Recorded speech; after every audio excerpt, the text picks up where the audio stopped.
vers une satisfaction des exigences des scolaires au Niger. Les autorités ont annoncé ce 18 avril 2017 dans un communiqué lu sur les antennes de la télévision nationale un réaménagement technique du gouvernement. Mohamed Ben Omar quitte ainsi le ministère de l'enseignement supérieur comme exigé par les scolaires pour celui de l'emploi. Yahouza Sadissou, jusqu'ici en charge de l'emploi, devient ainsi le nouveau ministre de l'enseignement supérieur. Ce réaménagement technique, c'est deux choses.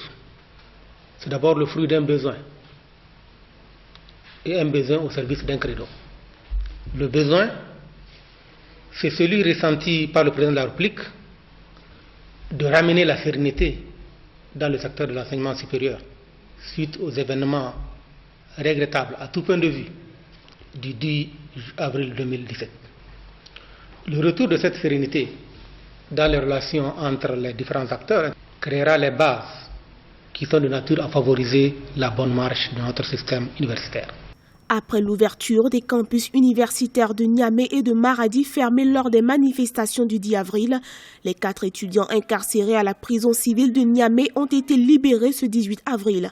L'USN, l'Union des scolaires du Niger, exige toujours la mise en place d'une commission d'enquête libre et indépendante pour statuer sur les circonstances de la mort de l'étudiant Malaba Galé avant toute levée du mot d'ordre de boycott de cours dans les facultés et écoles du pays en vigueur depuis le 10 avril. Pensons que le gouvernement vient d'ouvrir une porte véritablement pour un début de solution.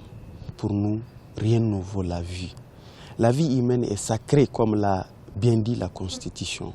Par conséquent, lorsqu'on note la vie de quelqu'un, il va falloir que c'est quelqu'un-là qui ait été coupable d'un tel crime atroce puisse répondre de ses actes. Donc, nous pensons qu'aujourd'hui, ce qui reste comme préalable, c'est effectivement la mise en place de la commission d'enquête indépendante. Depuis le début de l'année scolaire 2016-2017, le système éducatif au Niger connaît de nombreuses perturbations.